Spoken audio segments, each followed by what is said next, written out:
Welcome. It is the Ski Bum Podcast, and it is your pals, Mario and Brian. Mario, what's up? I'm loving life right now. People are getting out skiing. Things are feast or famine right now in the ski world. Yeah, there's been a lot more feast, though, recently, which is a good thing. There's a little bit of famine. We'll talk about both these things. And we will also follow up on last week's episode where we talked about our wonderful day skiing at Cannon. Follow it up with our wonderful day that we had the next day at Waterville Valley, also in beautiful New Hampshire. So you're going to want to hang around and listen to that conversation.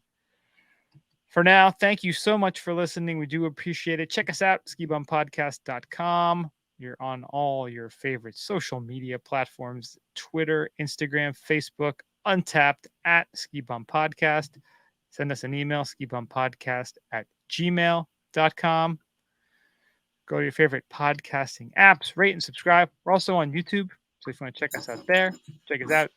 Good old, I think it's at Ski Bum Podcast on YouTube, or search us out or the website and click it. Another place that we are at, Patreon. We are at patreon.com/Ski Bum Podcast. Big shout out and thank you to our latest patron, Brandon S. He jumped in. Standing ovation. Yes, a huge thank you. Jumped in at the $20 a month plan. Boom. That's the way to do it. So thank you so much. And if you want to join, become a patron on Patreon, patreon.com/Ski Bum Podcast. We're going to build out the levels a little bit more. Now, so if you sign up for the big packages, we may not have the cool stuff now, but we're going to get the cool stuff down the road. Oh, yeah. I assure you. We're going to have some cool swag. Make you highfalutin than. Yeah, exactly. And also a big shout out. Depending on what state you are, we may have some cannabis items too. I don't know. I don't know if we could do it. Anything is possible these days, right? Allegedly, perhaps, maybe. Allegedly. Big thank you and shout out also to Terracea, our sponsor, TERRACEA.com. Terracea, they have premium cold weather solutions. Their mission is to create best-in-class apparel that can be worn in any cold temperature environment, designed with thoughtful features and fit, tons of zippers, pockets, always providing the optimum level of performance for whatever you are doing. They fully believe in the idea that good products can always be made better and strive to constantly improve, refine, and optimize all facets of their products. Go to their website, terracea.com. Use the code TerraceaBum, TERRACEABUM, for 15% off. Thank you, Terracea. Thank all of you for listening. Mario, let's kick this off the way we always do. It's time for Opry Today. So today I broke out a nice favorite. I think I mentioned during Christmas time, for some reason, I would get a bottle, and then my wife got a bottle, and then we got another bottle, because we had plans to give them away to people, and then we didn't see people. So we're like, okay, we have all these bottles laying around. We'll give them to each other. We're all bottles of Basil Hayden. Whoa, there you go. I got like 4 bottles just sitting on my bar, and I'm like, yeah, I got to drink this stuff. Like, I love it, which is good. So is that the regular one? This is the regular one. Okay. Now they have everybody has like 50 different types of liqueur. Got to do it. You got to have varieties. Got to have a double oaked one.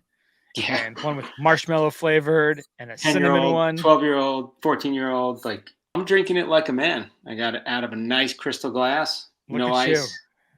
Otherwise known as neat. Fancy gentleman right here. That's a nice glass. That was my wife and I. We gave our wedding gifts to each other. It was Waterford drink glasses with a decanter, which has bourbon in that too. There you go. Like keeping a gentleman. It classy. I like that. That's highfalutin. It certainly beats my red Solo cup of whiskey they usually drink out of. I actually had these plastic Maker's Mark cups that I loved. Nice. They were cheap, but they were Maker's Mark had a thing maybe like, I don't know, 15 years ago or so, where like you join their program, their, whatever, the ambassador club, what they called it. So you sign up, You don't have to do Did you anything. get outdoor gear and a smoke? Dude, I not quite It's to the that same level, idea, right? but it was every year they would send stuff around Christmas time. So one year was those glasses. They were plastic cups Nice. that I loved. There was the right size, the right shape. They sent ice cube tray, like to make the ball, the big like ice, whiskey balls. No, but they said like golf balls that looked they were dipped in the, because Maker's Mark does the wax on the bottles, Oh and yeah. the golf balls looked like they were dipped in wax. Nice. They did a bunch of cool stuff every year, and then one year it was wrapping paper. One year they gave these boxes. It was like a box you'd put a Maker's Mark bottle in, but it was like a goofy, like a gag. Cool. The box looked like a gag gift. Huh. So yeah, they would just do stuff like that, and I always looked forward to it every year. And then I moved, and I guess maybe they're sending it somewhere to some other house where I don't live Some anymore. other dude's like, I moved into this house and I just keep getting all Maker's this Mark stuff. This is great. I don't know who this Brian guy is, but this is awesome. This guy was the coolest. I'm glad he never changed his address. Good right. Maker's Mark, but best house purchase ever for the Maker's Mark. Worth it. So we're doing this on a Tuesday night, and I was really pondering what to have. Now, where I live, it rained today, but if you went just like an hour north, it snowed. So I'm like, it's pretty cold out. And I went in the fridge and I saw we still have a ton of glue vine left. Not a ton, but a good amount of glue vine, because you really have a very small window where you want to drink mulled wine. And you're midweek right now, that's a bold move. Having some glue vine on I'm a bold man.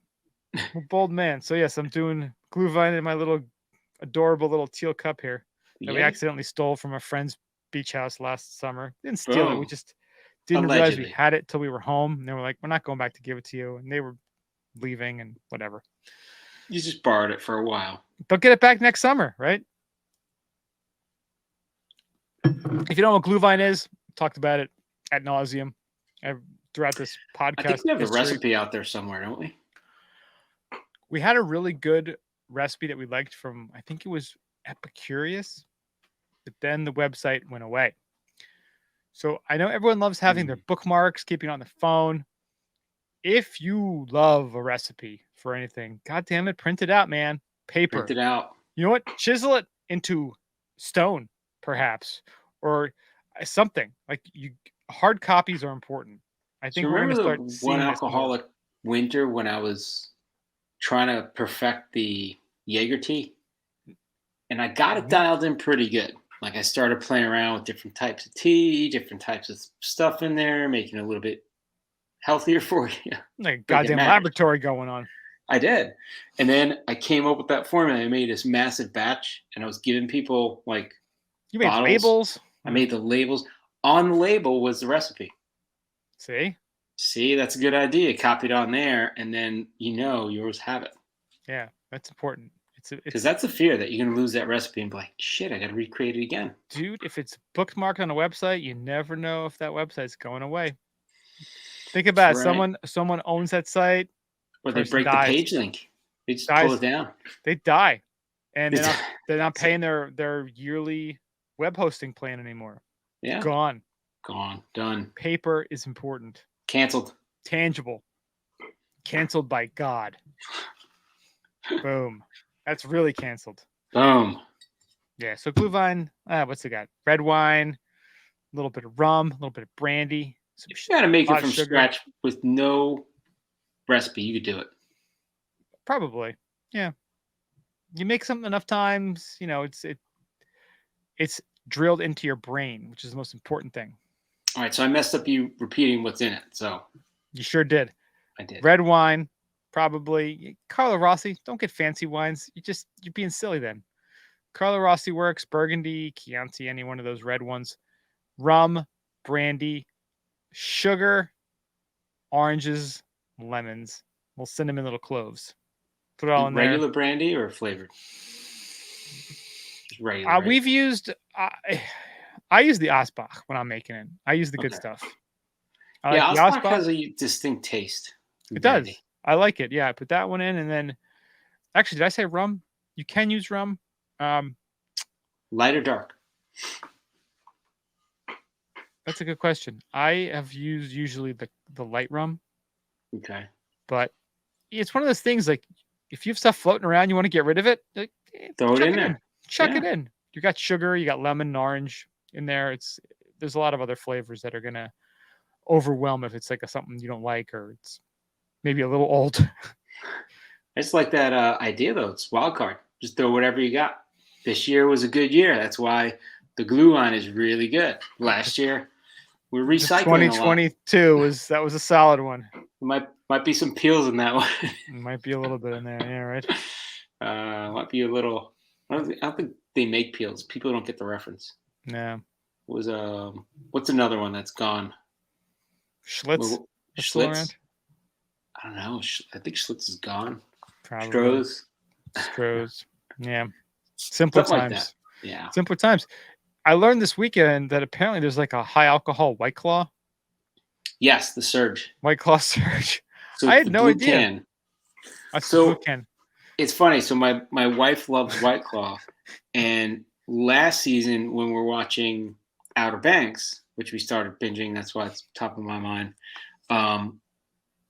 They were drinking in there, and we're like, "That's a White Claw," but I haven't seen that. And they were drinking the Surge in that way back, and I was like, "That's when it just first came out or was out there, but it wasn't really local here." So now you see them all over. The Surge. Okay. Yeah, and as someone who doesn't know too much about the seltzer game, we were actually joking because I hung out with our buddy Rich from All About Après and skied this weekend with him.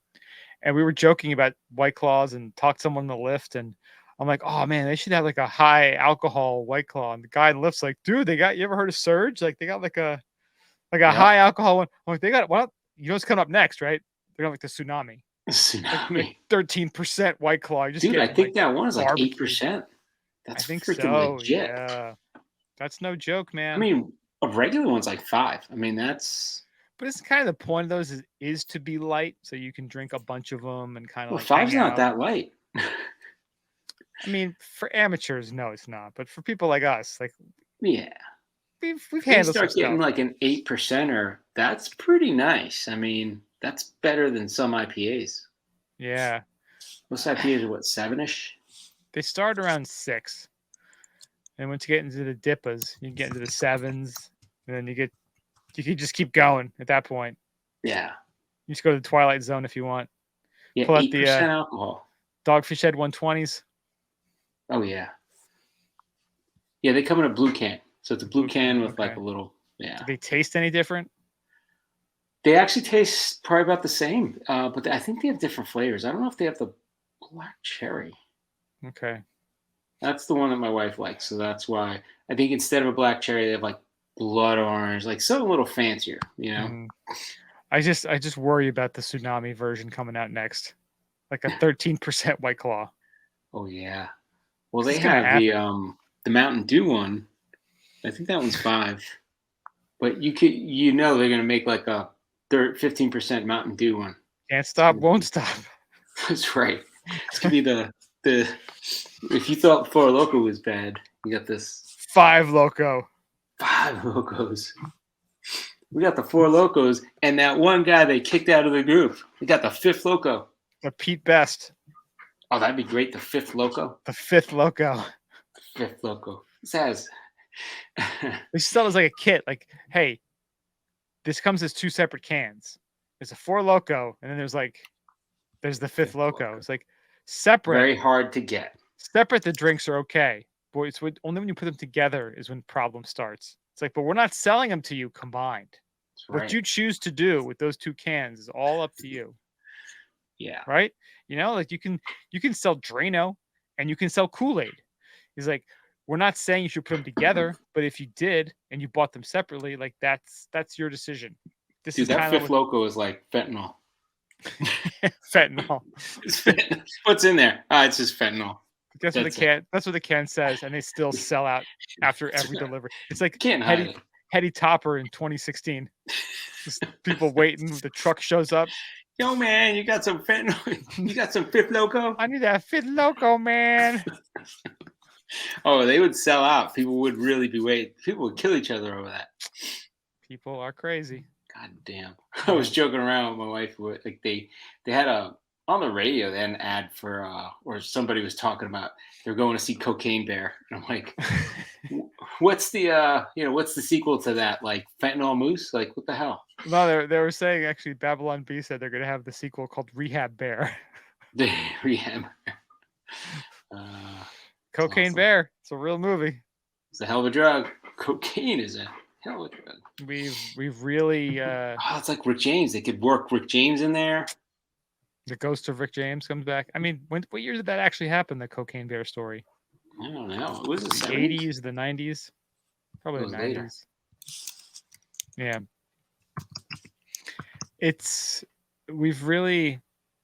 We should really ponder as where we are culturally that we have a movie called Cocaine Bear coming out and sort of assess if this is the same. Do we want to stay on this trajectory, or do perhaps we want to change course? Maybe oh so slightly. Yeah. 1985. There you go. Rick James still alive. So I'm wondering what the real story is. Did the bear just have his heart explode and that was it? Like end movie? No movie? I don't know. Well, I mean, isn't this a documentary more than a movie? Well, of course. And if it's on a movie, it's all true. It's got to be true. It's funny. Cocaine Bear. Oh, boy. This is going to open the floodgates to a bunch of other terrible movies. We know this, right? Oh, yeah. There's going to be PCP Snake. MDMA Mongoose. Like, there's going to be some crazy stuff going on. Animals getting crazy. Angel Dust Bunny. Angel Dust Bunny. Boom. Right? That kind of works.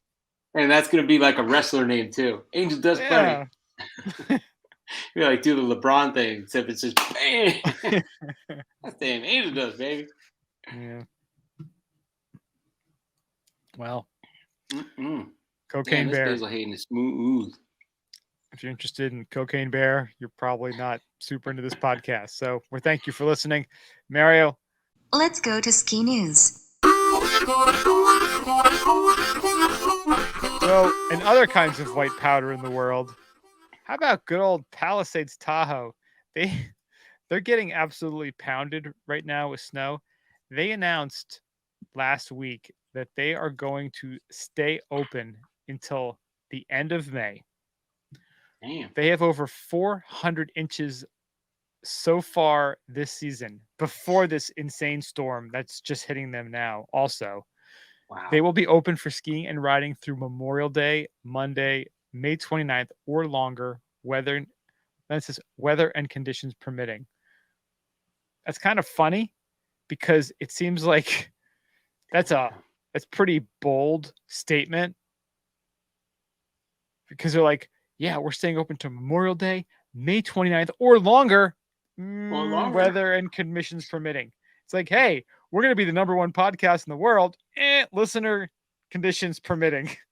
Yeah, right. Like, people didn't listen to it. I don't know what happened. We were there. We said it'd be #1. Damn, right on their website says both sides of Palisade Tahoe closed today due to avalanche hazard. Yeah, man. They are just getting absolutely slaughtered right now with snow. They're saying that they are probably getting 4 to 6 feet when the storm is all said and done. Damn. 4 to 6 more feet. So let's go 4 feet. 48 inches. We'll call it 50 inches. That would get them to 450 inches at just to the end of February. That's a lot of inches right there. That is so crazy. So yeah, the storm that I don't think they have official totals right now, but they were just showing the weather forecast, and it was Monday 17 to 23 inches, Tuesday 18 to 22, and Tuesday night another 10 to 14 possible, and then 2 inches Wednesday, and then Wednesday, Thursday partly cloudy, Thursday mostly sunny. So the storm is just smashing them right now. Wow. They're getting hit with so much snow. Snowbrains has a cool little report of, was it yesterday or today? I guess it was 26. That was Sunday. All right, so that was before the storm really hit them. Just kind of going over what it was like. I mean, just absolutely insane. they just got slaughtered. So there's all these kegs of beer too. Yeah. Oh, that's because they had the World Cup there. Right. So that was waiting for the World Cup, I guess, right? I think those Or leftover. Those are leftovers, yeah, or empties, right? I don't know. That's pretty cool. It was a party, man. I mean, that's the spot to be. Party. Yeah. I mean, there's been a couple great places to be this winter, and Tahoe was definitely one of the best. They got the big snow. They're getting slaughtered also in Utah. Utah's 500 plus inches at Snowbird and Alta. Man. So it's been something. Yeah, they have a picture of the snow report on Snowbrains, and it's like periods of zero visibility. And these storms are periods of near zero visibility. Storms are near poised to deliver feet of snowfall with upwards of 4 to 6 feet. Damn. That's some crazy forecast right there. That is glorious. And they have the days in red. Not blue for snow, red for dangerous snow. Beyond. Yeah, I mean, exploding snow. Hey, look what we just, Mario just reported on from the website. They're saying that it's actually closed right now. Both sides of Palisades Tahoe are closed due to avalanche hazard and limited access on the mountain. Damn. So now they're already saying on the website over 500 inches so far. So last week they were bragging about 400. They're already at 500 by the end of February. Craziness. That's great. Beautiful. Good for business. I wonder what I'm sure they have some name for the storm, just like a hurricane now, and it's a polar vortex bomb or whatever, right? Though there's the bomb cyclone.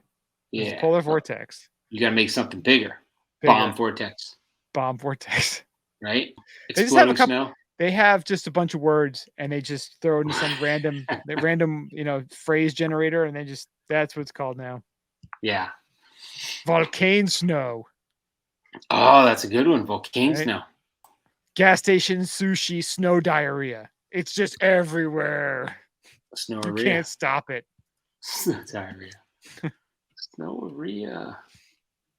All right, next up we got Colorado could reap millions in additional funds if SHRED Act passes Congress.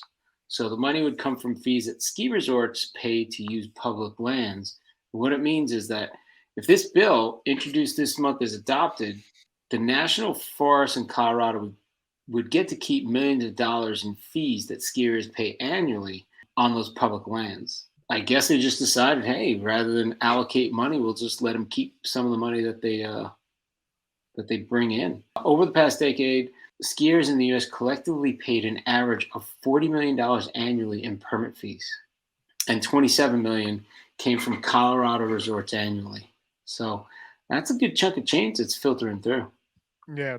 And they said under the SHRED Act, 80% of the permit fees ski areas pay would be spent in the forest where they were generated, which would be nearly $22 million annually in Colorado. The other 20% would be spent on other Forest Service projects at the discretion of the Secretary of Agriculture, whose department includes the Forest Service. This bill comes at the time when Forest Service managers say they are underfunded, even as they are seeing huge spikes in visitations. White River, in the case of White River, for example, out of keeping 75% of the funds, they're saying White River, that number could exceed $4 million annually just for them. Well, that's pretty good. Yeah, bill stipulates that 75% of the funds that come back to national forests where ski areas are located should be used for costs the Forest Service incurs in overseeing ski area operations there. The other 25% can be used for other forest needs. In the case of White River, that could exceed $4 million annually. Yeah, so it passed the House in the last congressional session and got as far as committee approval in the Senate. Bennett, a Democrat, and Wyoming Senator John Barrasso, a Republican, reintroduced the bill this month, with Neguse introduced it in the House. That's Joe or John? Joe Neguse, who is the congressional district representative, which has 8 ski areas from Loveland to Beaver Creek. Wow. This would be really big for Colorado. It seems like it would really. It would help some of them. these little areas too, right? Theoretically, yeah. Like in the San Juans, Purgatory, Rio Grande, you'd have Wolf Creek. Like, so there'd be little areas that would get a little bump of money that's being, to put back in. Yeah, hey, you know what? That's a novel idea. Let's find ways to let things fund themselves. Yeah, right? if they're already charging it, why not have it go to the actual place or service that really needs it and benefits from it? So this would be cool. So more Colorado news.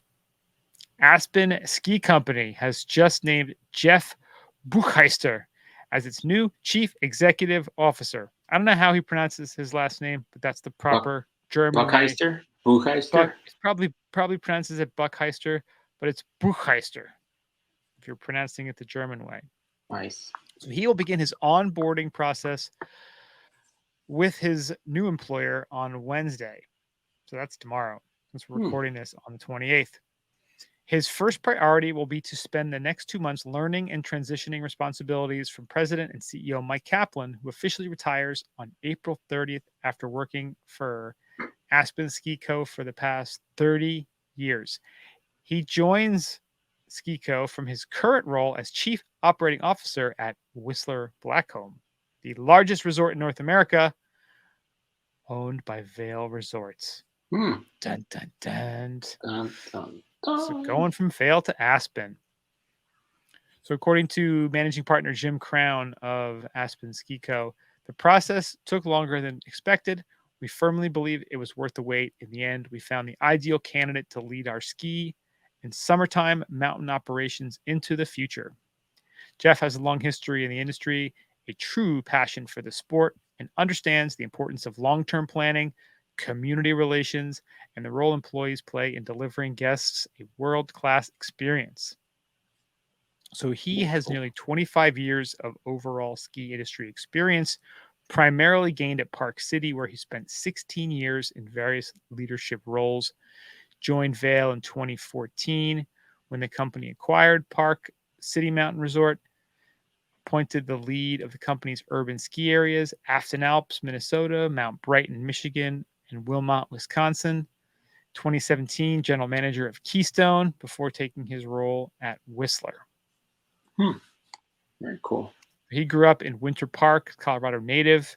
His father was a ski resort executive for 44 years. So he's definitely got some serious ski stock. Skied at University of Colorado. Yeah, but has he skied Camelback on a weekend? Has he Boom, been, right? has he been to Jack Frost on an icy Saturday? Boom, that's right. I don't know. Well, it sounds like a pretty sweet gig, and hopefully he is successful and does a great job. So congrats to Jeff. Congrats to Aspen Ski Co. And let's see how it goes. Very cool. All right, next up we have Bluebird Backcountry is now offering Airy One hut-based courses. So this season, first time ever, they're offering the hut-based Airy One course. So it's ideal to for those that want to make the most of avalanche education in an all-inclusive setting, which sounds pretty awesome. Sounds really cool, right? Yeah. So based on the most spacious and comfortable cabin exclusively for air students, you'll enjoy amenities such as hot showers, running water, incredible views, and a fireplace. Plus, you'll be skiing guide-only terrain at Bear Mountain with a lot of fresh powder. So very cool. They have a women's special Airy One hut-based, and they have the Airy One hut-based Select. So what is the difference? I don't know. One is just for the ladies, and the one is for everybody. Yeah, but I'm wondering, 3 days. I don't know. Yeah, so the female one, I guess it's tailored for females, which Okay. Well, I it's don't 2 know. days there. It's 2 days and 1 night, while the Airy One hut-based select is actually 3 3 days. days and 2 nights. Yeah. So it's a little different. They got a chef on board preparing you breakfast and dinner.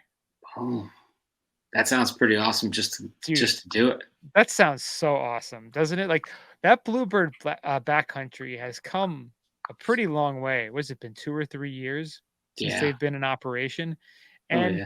it's funny, I talked to someone in Colorado a couple months ago about the place. They're like, "You really don't get much for your money there. It's pretty expensive for what, because there's nothing there.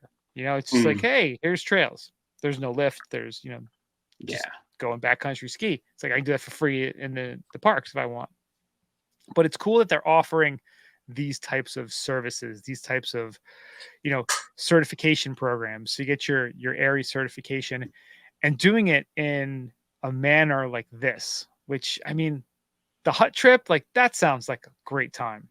That's pretty nice, and it's all organized, and they take care of the food, and you have You're not amenities. kind of winging it, like if you're starting out Hot and you're, shower's nice. You're in a hut. yeah, like sometimes you want to be a little rustic, but you also want to have a little bit of amenities. And this seems like Hot food. it kind of does a nice little balance of that, right? Oh yeah. Got a little Louis the 13th shower. Yeah, right.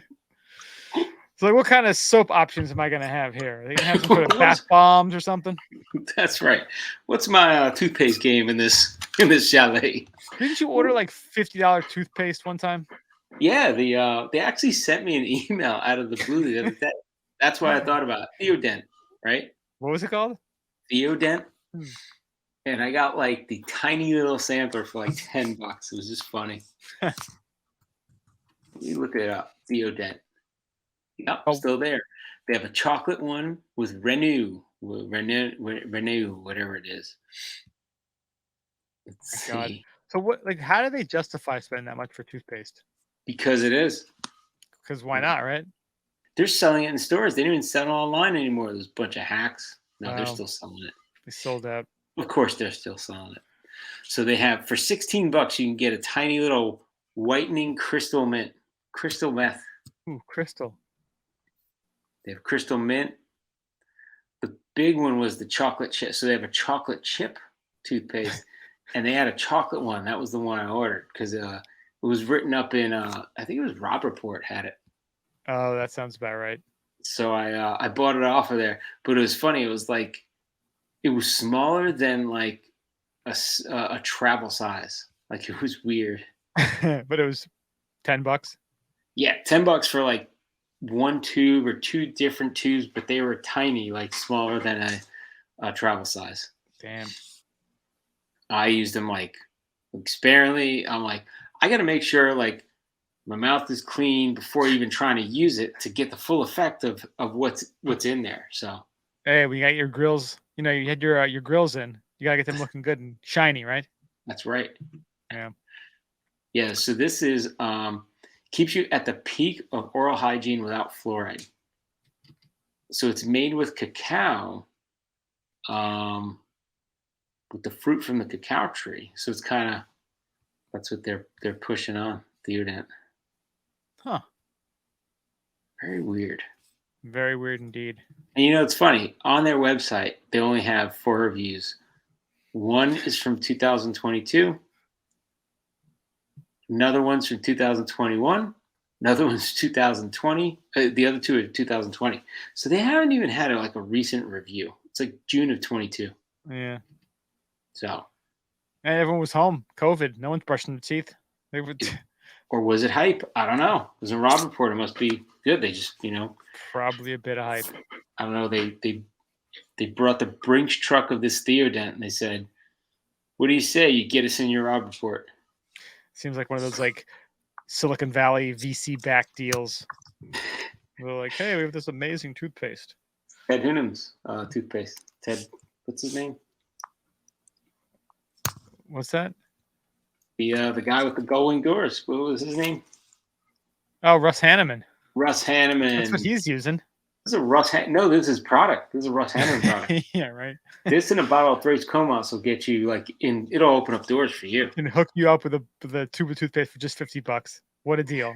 See, what they got to do is make this like the best tasting, Thrace Comas is the one you have after the Theodat.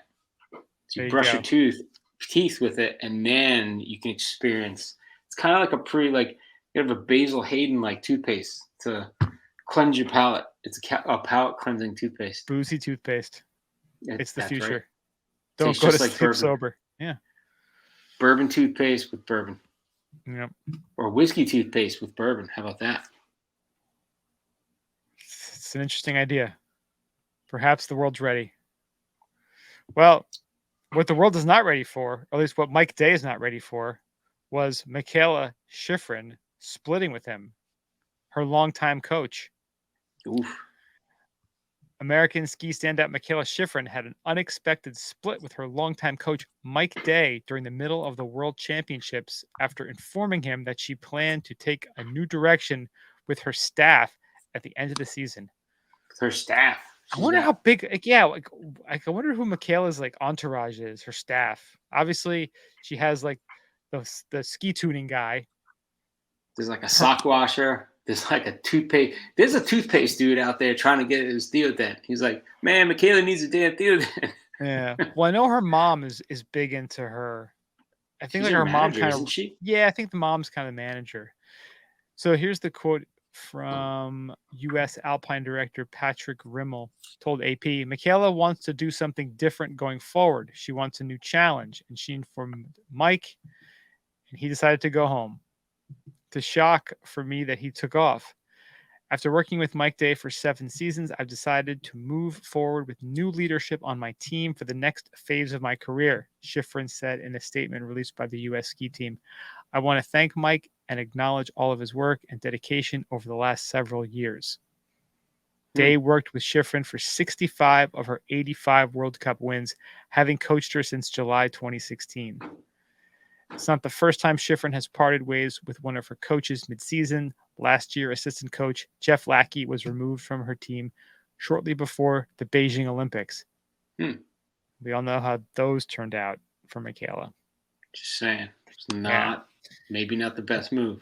Yeah, I mean, 7 years, that's a long time, a lot of W's. I mean, at some point, it's just like with sports, your team is, but I think she's doing well. It's not like she's doing lousy this season.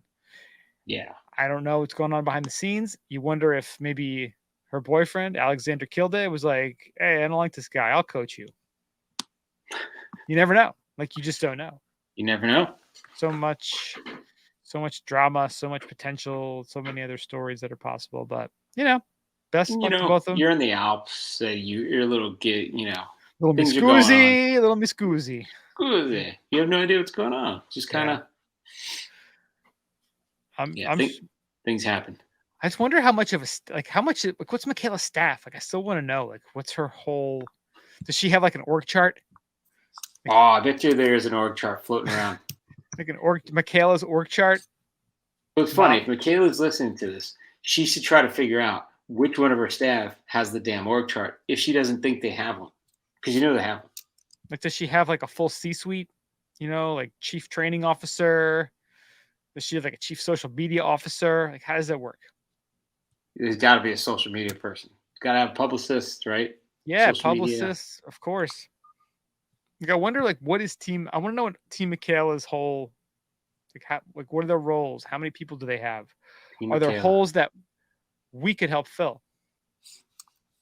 Whoa, hey now. This is how you get fired as one of the coaches. Easy. This is too easy. Fired. It is too easy. I know. And this is why you get fired mid-season. That was a Basil Hayden softball right there. That was. I was like, is you really saying that? Yeah, I don't know. Team McKay, they don't have an org chart. So this is where Wikipedia falls short. I want the org chart. There should be more weird shit on there.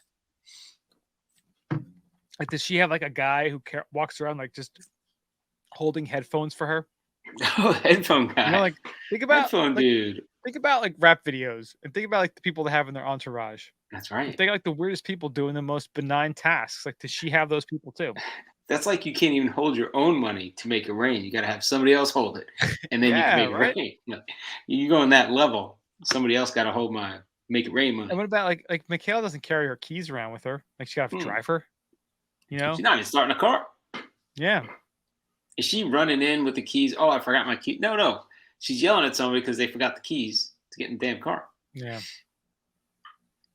Yeah. Michaela staff. I like that. We got to find out. There's got to be more online. Yeah, cook. Yeah. Well, nutritionist, right? Nutritionist, right? That's a fancy term for a person that plans the meals and cooks them. Yeah. Going to Costco. That's right. Going to Costco, getting the Aussie Bites. We know it's all Aussie Bites. Aussie Bites. It's Aussie Bites and Dr. Pepper. Rotisserie chicken. Aussie Bites, rotisserie chicken. It's all she eats. Oh, and Barilla pasta. Barilla. Oh, yeah, obviously. See, I know the sponsors. Hey. Yeah. Well, she has Barilla on everywhere she goes. Right. She can't get enough. It's funny she got really fat one summer. She's just like all like lasagnaed up. Like, whoa, we had to change the size of Michaela's. Like after she breaks the record like next weekend. That's right. And like this summer she just friggin' just goes like whole hog. She's just jolly. She's the jolly Michaela Schifrin. Just like a giant skier. He's just like huge trying to ski. It carries me down the mountain faster. Well, imagine she just like packed on the Barilla and then did the downhill only.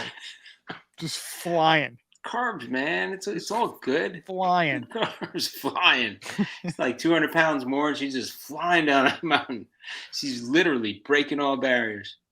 Just saying. Damn. She should maybe look into that. Maybe someone on her staff could look at the benefits. She probably has a guy or a girl that's doing that. Carb loading. Probably. Is there a professor of carbs? There should be. Chief Carb Officer, CCO. So I wonder about the titles. Like if I had my own company, I think I'd have like professor of this, the real professor. No, I just call him the professor of dropping knowledge. I don't know. Well, it's like that's my data architect. Didn't Elon Musk like start giving out like wacky titles and like started freaking people out? I love that. And then everybody thinks like master he's going crazy. They call him like master of coin instead of like CFO. I love that. Right? Master of coin. It's true. Yep. I know. Michaela, if you don't have fancy titles like that, that would be fabulous. And we need an org chart. I think we could definitely fill some holes. Fill some of Michaela's holes on her staff. Investment advice, perhaps. You gotta buy some more Bitcoin, Michaela. What the fuck? Stop buying so much Barilla and start buying some more Bitcoin. Damn, hopefully she didn't give her Bitcoin to that wacky whatever guy that's in hiding. Oh, can't be trusted. Can't be trusted. SBF. Can't be trusted. Yeah. How do you trust anybody with your Bitcoin? You can't. Think about that. And then how do you trust that when you save it to the drive, it's going to be there when you go to look at it and not be erased? Just saying. I'd lose sleep if I had that much Bitcoin in a hard wallet, like sitting around the house. Well, that's why there's companies, and not that they're not sponsors of the program, but companies like Casa, they offer a multi-sig solution where you can have multiple keys to sign your Bitcoin transactions. So like it's stored in a offline wallet. There's CoinKite is another one. They sell the cold card wallet. Similar thing, but it's you control it more instead of having it at another company. What's the one? Unchained Capital is another big one. There's a bunch of them. Like they're trying to make it easier. That's sort of, I think, Bitcoin's like only issue right now is you have to have a little bit of technical acumen and a little bit of I want to do this and own this myself versus like I have a bank account and there's nothing JP Morgan would ever do to my bank account. They would never shut it down. I mean, hey, they didn't shut Epstein's account down. Why would they shut mine down? Right? Exactly.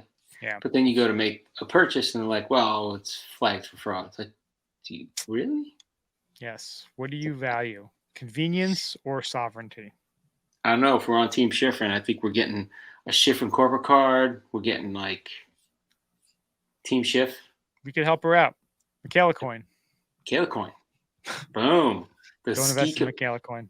Can you imagine if you created Michaela coin and they used it at every FIS ski event? Like that would be an honor, right? Well, that's the whole thing that got kind of wacky with all these coins that came out, is that like why do we have so many of them? They're all kind of stupid. But if you had like a NFT utility token that was like a Michaela, that if you got it, it would unlock. It's like, oh, you get like VIP access when she has like her, events. So you get to go and like meet her and hang out with her because you purchased this sort of. It's almost like a VIP access. It's a VIP creep ticket. Kind of, pretty much, yeah. You just described like a VIP creep and stalk ticket. But what is any VIP pass? Isn't that what it is? It's like, bro, you don't need a ticket to do that. It's like you can smell her. You get one sniff of Michaela with this pass, with this NFT. Oh my God. You get down a dark, creepy hole. Dude, everything goes to creepy holes. Like that's just where things end up. We're all gonna end up in a creepy hole at some point in our life. That's true. Actually, at the end of our life. So yeah. Enjoy the holes while you can. That's all I'm saying. Yeah, do like the Shroot wedding. You got to get married in your own grave, right? Wow. I think I missed that one. That's how they roll. Yeah. Well, speaking of rolling, get the last one here. All right. 2 U.S. ski resorts are forced to close due to warm temperatures and lack of snow. Ooh, that's a kick in the chops right there. And one of them is one of your faves. Ober? Ober. Ober. More Ober like, is more almost like Ober. Nober. So Ober-Gatlinburg in Tennessee, and our buddy Tim went there. He texted me. I think you were on that text. Did you see it? Yeah. He said it was everything we talked about and more. He said it was awesome. So we got to find out. That said, yeah. Tim, if you don't follow Tim on Twitter or Instagram at SkiRex Media, Tim did come back with COVID. And his laptop's like not working. So that has COVID too. SkiRex Media is having some problems right now. Damn. So hope you feel better, Tim. Yeah, I hope you partied your ass off. Sounded like you were having a pretty good time. So well, Tim's not allowed to party anymore. He told us about that. Yeah, that's he parties in his own way. But parties in his own way. He said it was pretty crazy. Yeah. He said he taught a family from Missouri? Louisiana. All day. He just hung out and was teaching them how to ski. I'm like, that's pretty cool. Giving back. It is. Yeah, it's kind of like a skiing guardian angel, if you will. Yeah. Pretty cool. Awesome. That's pretty awesome. So yeah, so Ober is Tennessee, of course, Ober-Gatlinburg. And they're saying Paoli Peaks, Indiana. They closed 22nd of February and won't reopen the remainder of the season. So Ober and Paoli Peaks. So Tim was there probably the last weekend of Ober. I think it closed the day he left. Oh, wow. He was there, I mean, right about as they were going to end it all. I mean, the pictures, I mean, I don't know if you follow him or we're looking at his posts. He was showing, I mean, it looks a lot like what we were seeing in like the Poconos this year. It's just a lot of dirt, not a lot of snow. Yeah, but you know what? Nobody really cares there. They're all like learning. There's nobody going out with, hey, I'm demoing skis no, there's none of that. You're getting rental skis. Everybody's like partially in jeans. You're lucky if you have a coat, and they're hanging out in a crowd and everybody's crashing into them. It's starting how to ski. That's all it is. It's one of the like the visions of what you picture a beginner ski hill to be. Yeah, it's like imagine everyone as a beginner, possibly drunk. Right. And attached to them all. Attached to them all. Very interesting. Yeah. So Paoli Peaks is a small resort in Indiana in the Hoosier National Forest. So 100 miles south of Indianapolis. So that's the other one. So they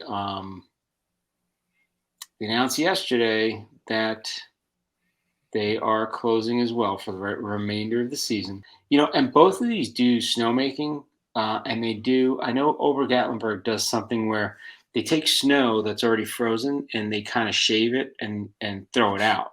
So even if it's warm, like that'll stay for a little while. It's just a different way to do it. And they pride themselves on that they're able to blow snow in way over freezing temperatures because they do it that way. It's like already frozen there. They're Yeah, chopping it up. I remember when we talked to was it Ryan? It was, yeah, I think it was Ryan. I think it was Ryan. He was From talking about that snow, whatever they kind of like snow ice making process that they have. yeah, it's like a patented, like a special process. It's pretty cool. Yeah, but it sounds a lot like a Snoopy snow cone machine. Yeah, Working exactly. with. Yep. Yeah, they're not making the champagne powder Yeah. of the Wasatch out there, but it's unfortunate. I mean, they couldn't even get through February. You know what it is? It's just it is it's responsible from a environmental point of view because they're just using that much more electricity and whatever to make the magic happen. But also financially, it's draining. Yeah. So I tell you what, Ober's not hurting because you go right into town and everything is still going to be hopping, and people are oblivious to the fact that there's a little ski mountain right there. Yeah, I mean, what percentage of the town's revenue really comes from skiing? Probably Yeah. 5% tops. Right. But it's a huge draw to say, while we're there, we could do this. And people are like, all right, cool. Let's go do it. And then I think in the summer they had where the tram comes in, you're going in and you're getting ready to dock the tram into the mall that it connects to. And as you're looking out, they actually have bear caves right there because in the summer they have like all these, I guess that's one of the attractions. It's like all bear hanging out. Whoa. And it's funny. I'm like, if this lift falls, we're in like the bear area. Like, yikes. Not on the side of it. Like it falls right in it. I'm like, now I'm a little scared. Yeah, that could be bad news. But yeah, so those two announced, and that's pretty sad. They have the one picture of the person in Indiana, and it looks like they're in a chair in ski gear riding over a nice green park. Yeah. I mean, let's be honest, man. Indiana, you're lucky for getting anything ski-wise. Yeah. So it stinks, but, you play the hand you're dealt. That's all you can do. It happens every year, right? Yep. And that wraps up the ski news. So speaking of playing the hand you're dealt, we're going into our main topic. And Mario, we played the hand that we were dealt. Oh, we did. You indeed. decided to come up to New Hampshire a couple weeks ago. And we, as we talked about in the last episode, we skied with Tim from Ski Rex at Cannon on the Monday. And then the next day, Tuesday, we went to beautiful Waterville Valley. Yeah, that was a lot of fun. That was a lot of fun. And it was both of us, it was our first time skiing at Waterville Valley. So we had absolutely no idea what to expect. And I mean, I know I've kind of looked on the map, tried to get the lay of the land. We drove up from Plymouth, so it was not too bad of a drive, maybe like a half an hour. Yeah, so we decided to stay in Plymouth because we did Cannon one day and Waterville the next, and I think that was a pretty good choice. That was a solid option. And now, because the week after we were there, Cannon Mountain, which is actually in Plymouth, opened. Nice. So now we could do like the trifecta, hit those three right Not there. bad. Mm-hmm. Which is pretty cool. So we were looking, so we got to Waterville, and it's an interesting drive because you get off and you're in Campton, New Hampshire. And I'm going to pull up the map just so I can make sure I'm speaking correctly here. We go past Campton, which is Danny Boy's territory, right? Our good pal Dan Egan. Yeah, you're going through pretty much his town right there. And you get off the highway, and there's some stuff when you first get off. It's actually a Cannon Mountain ski area too. Nice. Right over there. So you go through the good old, there's Dunkin' Donuts, there's a couple coffee shops, and then you just get into like the park. Yeah, it's the park area. Yeah. Yeah, I mean it's almost, not sure if it's national or I think it's state. A state park or national park, right there. And it's funky because you kind of make the turn to go into the mountain itself, like where the Waterville Valley Mountain is. But if you were to go straight, that's where the valley is. And there's a couple of little hotels, a couple of restaurants, condos, that kind of stuff, a little pond, but there's not a ton of stuff. Golf course, that thing. But we get there, it's yeah, we got it was way more crowded than we expected on a Tuesday, only because we did find out, which actually ended up being a good thing for us, that it was a ski industry day. It was a big demo day. So if you were in the industry, you were able to go. They had all the new 2023, 2024 skis available from a lot of the big companies. So you can go and check them out. And I guess, like, when you look at the shape of Waterville, it's almost like a arrowhead shape. Yeah, it's a really kind of cool. I liked it. I like the design. Yeah, it was kind of narrowish.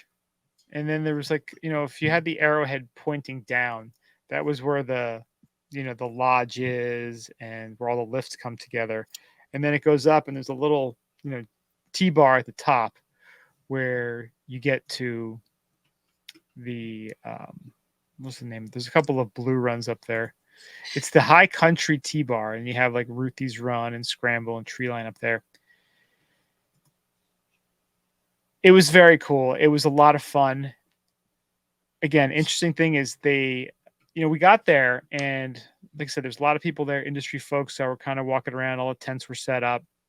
Again, we had no idea what to expect going in there. And, an interesting thing too is, the resort itself is owned by the governor's family, the Sununu family. That's very awesome. Which is interesting.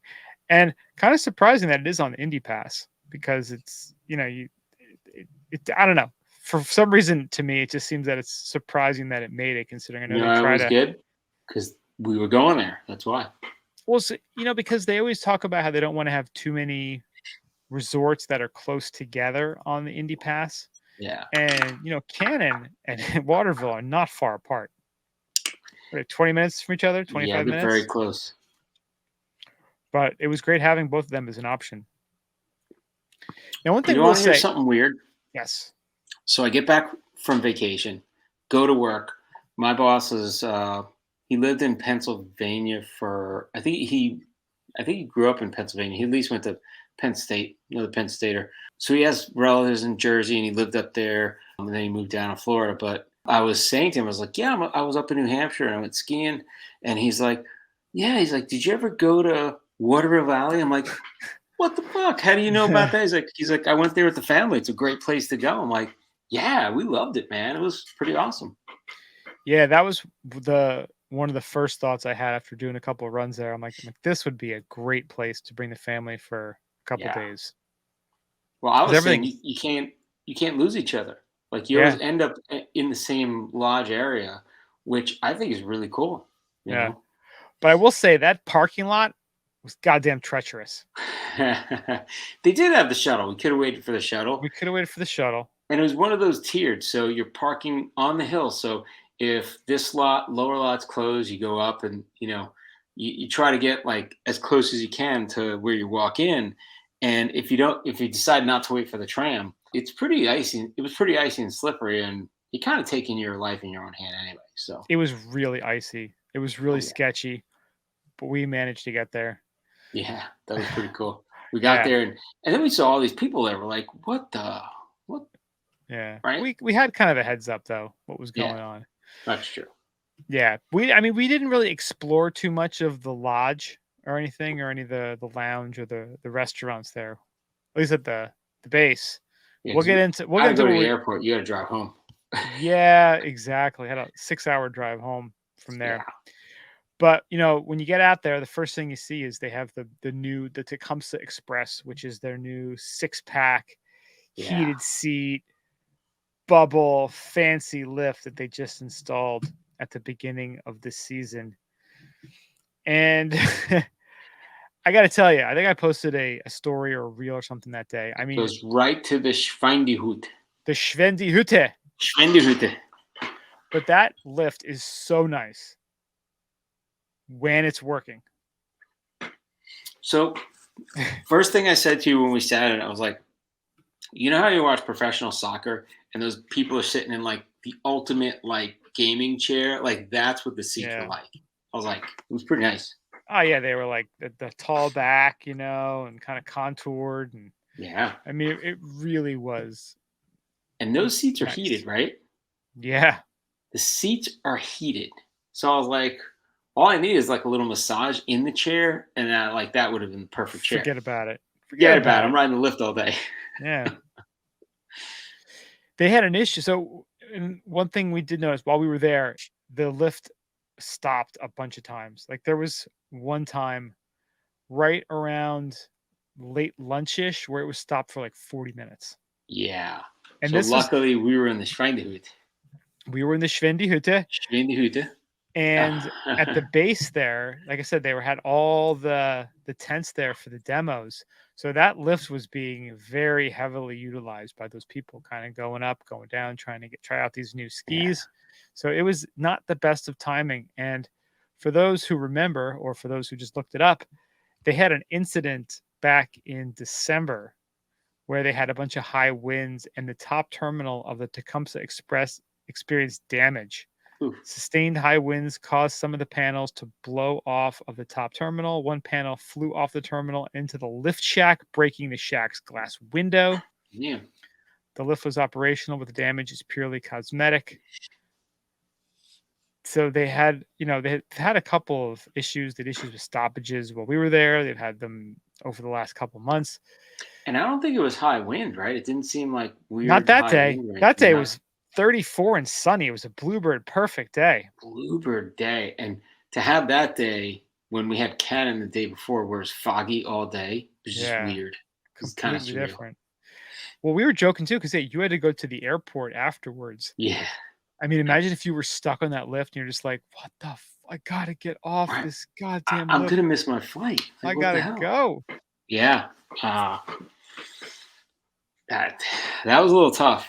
Yeah. Somebody is like, oh great, I got these new skis, I'm gonna try them out, I'm doing another demo, and then they're sitting on a lift for 40 minutes. It's like, damn.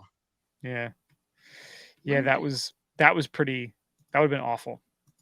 But we luckily we were able to get up a couple times early. That's pretty much the lift that we hit the first couple runs. And I think it was after you left that other lift opened up.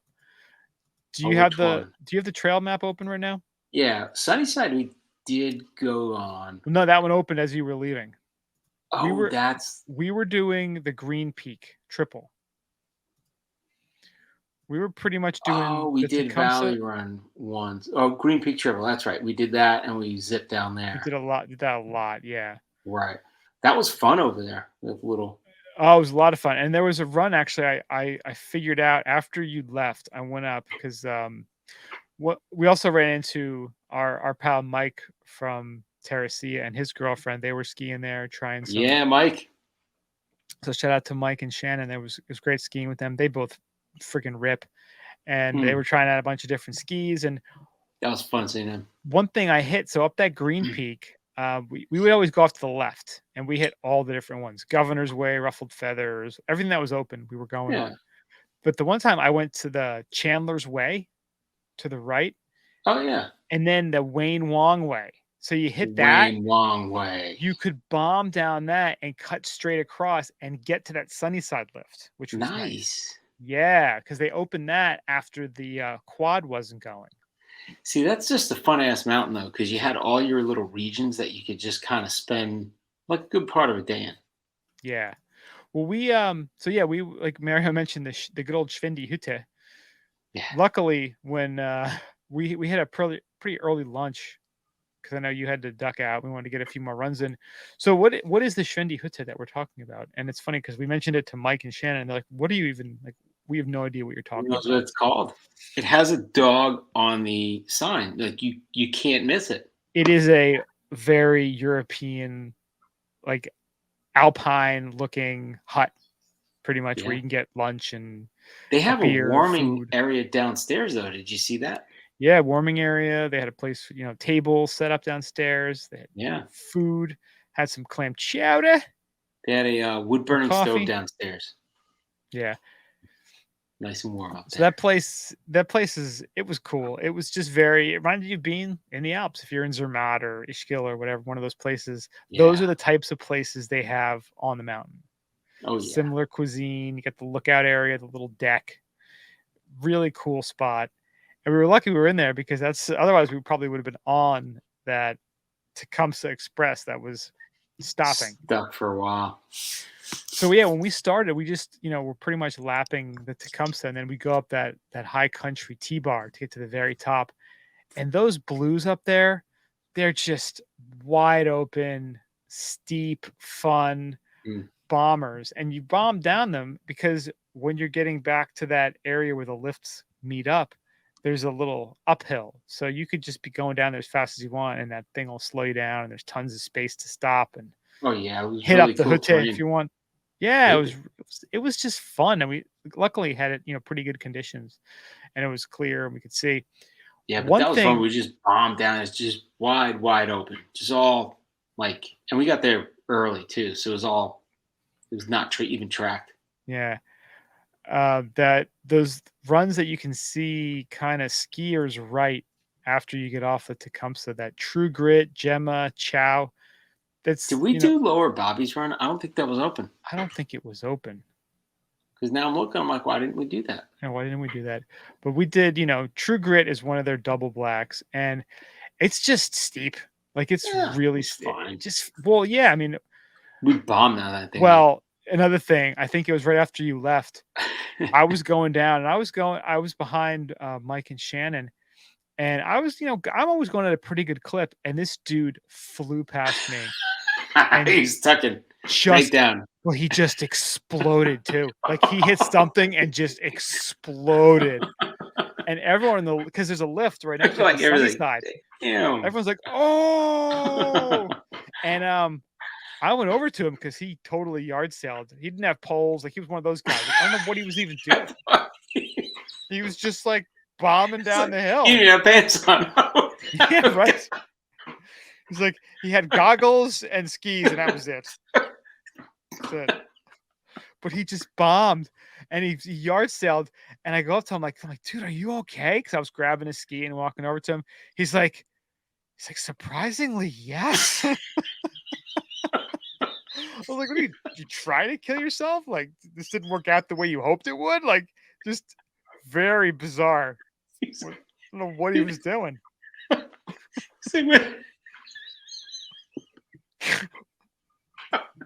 I'm tripping balls right now, man. I don't know what's going on. He's like, where's my shirt and pants, man? Dude, how you naked running down this thing? God, I'm alive. I'm alive. So weird. He's getting baptized right there.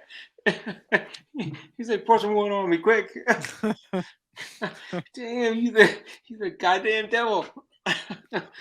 Oh man. Yeah, it was nutty, but yeah, Ooh. he just bombed it. Just straight bombed it. Go, bro. Just go. Oh, yeah. Oh, that's awesome. But yeah, those runs, those True Grit, Gemma, Chow, all really steep, really fun. Yeah, we got lucky we had good snow that day because that True Grit, you're still able to grip in and go down. I could imagine if that was icy, that would be like a big slip and slide. That would be pretty awful. But one thing that was kind of awful there is they were blowing snow, and I don't know if it was the kind of snow they were making, if it was just if it was too heavy, too wet, because like I said, people were too wet and it was like thick, heavy, that grippy, heavy snow. Yeah, and I forget if it was Whitecaps or Upper Bobby's Run. It was one of those ones off Tecumseh. I think it was Upper Bobby's Run. I think it was they were blowing a lot of snow, and you have again a lot of industry folks, people who rip, people who can really ski. They were blowing so much snow, people were trying to go through it, and it was like total double ejection. Like we saw two going people in front of us just poof, poof. But flying. I was like probably 40 miles an hour, 50 miles. They were flying. Oh, they were flying. I was and they just ripped the skis off them, and they just kept flying down the hill. I thought they were hurt. Remember we stopped and I'm like, "Are you okay?" And the kid's like, Yeah, I'm fine. I was like, okay. But they were like pissed though, because again, you tell they were Oh like really yeah. good skiers, and they're like, this sucks. Like, what the hell's going on here? And I'm glad I saw them because I'm I was glad too. flying too, and I was Yeah. like, and I really slowed myself down, and even I got like that whole like jerk you do, like when It's horrible. that Yeah. snow catches you. Oof, Well, I think I have bad my news. bindings usually. Oh, I didn't touch them. Oh no, they were my own bindings. Oh yeah, those are wrenched up. They're like cranked up. Yeah, So I'm not ejecting. I'm just blowing out like ligaments and who knows what. all your CLs. Oh yeah, it's not. I was like, I saw that. I was like, I'm glad we saw it because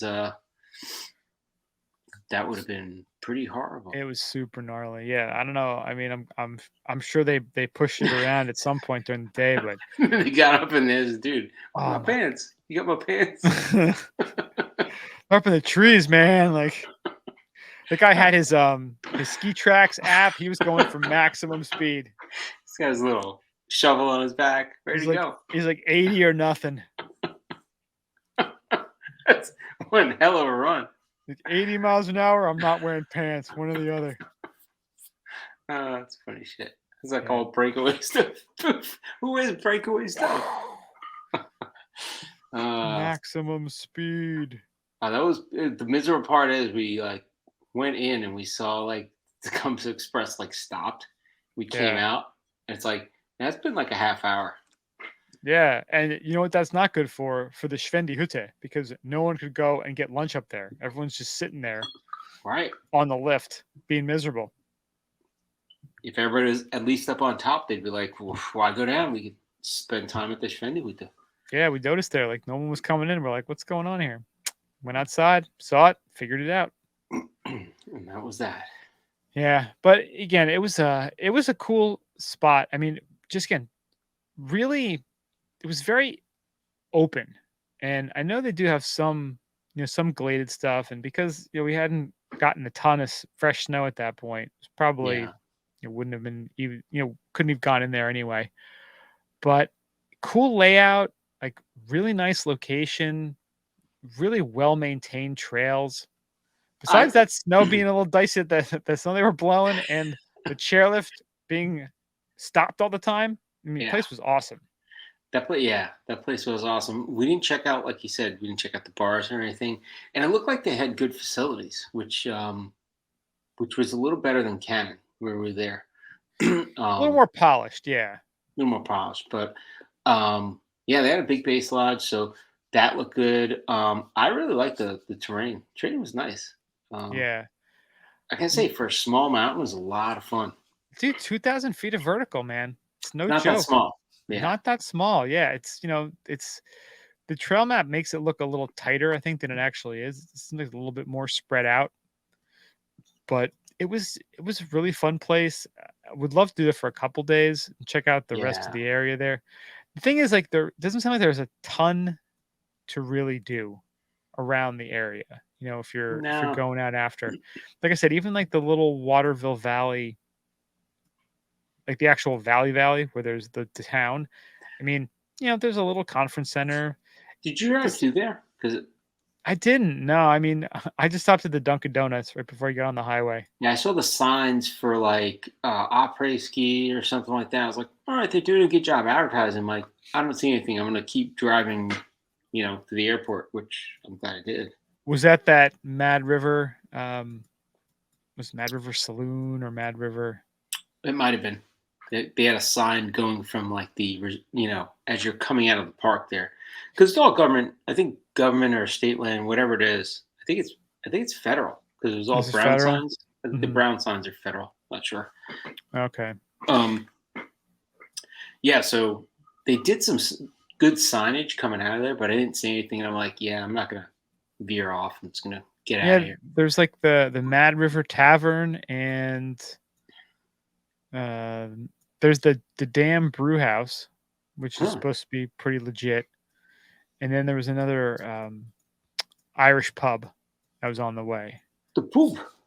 But you still got to go. You got to drive, like, it's not like right there. Yeah. There isn't really much like I said, right there. There's a couple condo complexes. There's like a restaurant or two. but nothing. The Coyote Grill seems to be like the only thing there. Coyote Grill. Interesting. So yeah, it's an interesting area. I don't know how long you could actually stay there. You know, if it's something you'd really want to stay for a week, or is it like a 2-3 night kind of place? Definitely cool. The mountain itself was a lot of fun. Charming area. Definitely want to go back again.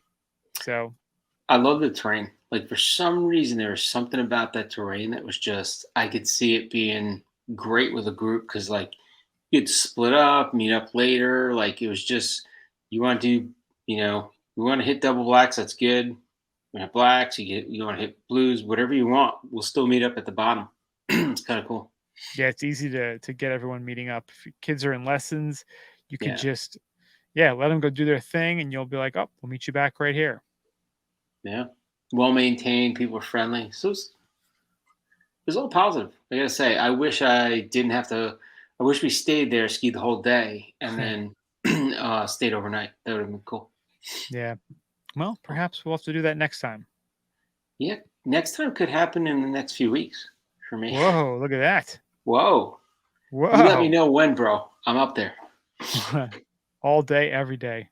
That's right. I kind of wish I had gone to the Mad River Coffee House instead of the Dunkin', looking at the map right now. You got corporate, GMO, all that like stuff in your coffee versus chill. There's a guy playing a guitar, soul patch, hanging out. Hey man, That's I got your what I'm coffee talking ready. about. I knew exactly what you wanted, man. Here's your coffee. Dunkin' is always disappointing. I'm in there, and there's like, friend, would you like some?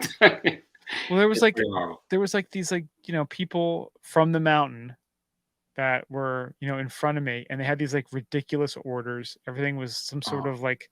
Do you have milk? Yeah. Like, I need some sugar packets. Like, do you have any of the diet sugar, the yellow one, the Splendas? It's like, ugh. The best part is, do you know what's in it? No, it's the yellow one, man. Yeah. Am I speaking another language? Yeah. Do you know what's in it? Yeah. That's my only regret from the day is not having stopped at the good coffee shop and going to Dunkin'. But if that's your only regret at the end of a ski day, I think you're doing pretty good. Yeah, that's not bad. Not bad at all. So what's in the yellow packet versus the white packet Well, the white packet's regular sugar. Brown packets. Didn't we watch Breaking Bad? Ricin, bro. There's ricin in the yellow packet. That's ricin. Yeah. But it's like aspartame, sucralose, like it's all sorts of like creepy chemicals, and then it's sugar and like some kind of natural cane or turbinado sugar they got, whatever that is. Pretty much. Yeah. It's all problematic. I'm looking at Mont Severin Palace. I'm going to book out Zermatt. Look at you. It's one place I want to go back. I think it's joining the Epic Pass next year. Is it? I think so. That in Japan. Boom, easy, baby. We got to do Japan. Let's do Japan next. I would love to do Japan. Yes. I plan way in advance. Konnichiwa, my friends. Yes. I plan days in advance. Japanese. We could have Brian could go, oh, and like you could have the lines racing, and I could be like, ah. It'd be a great podcast. Like Pokemon. Yeah, the Pokemon podcast. Pokemon. Is there a filter for that? There probably is. Probably. All right. Any other final notes on Waterville Valley? No, just highly recommend. It was great. I tell you what, we had a good time. Yes, very good time. Hit up the Schwendi Hütte. Make sure you're it'll be a fun time. It'd be cool to see what it's like when it has a lot of snow. But even if it's just groomed out, it's still make sure you get your ripper skis. They're nice and waxed and sharpened, and you'll have a great time. Boom. All right. Well, I guess that wraps up the old podcast of the week. Thank you so much for listening. Check us out, skibumpodcast.com. Go to your favorite social media, Twitter, Facebook, Instagram, Untapped, YouTube, at Skibum Podcast. Send us an email, skibumpodcast@gmail.com. Hey, do you want to be part of this? Become a Patreon. Patreon.com/Skibum Podcast. You could be one of the few, the proud. Make it happen. We got a shop give too. You a studio tour. Studio tour is coming. That level is coming. We're at the shop, skibumpodcast.com/shop. Thank you to Terracia. Go to their website, terracia.com. Use the code TerraciaBum, 15% off. Thank you so much for listening. We do appreciate it. And we'll talk to you guys next week. Stay high, stay true. See ya.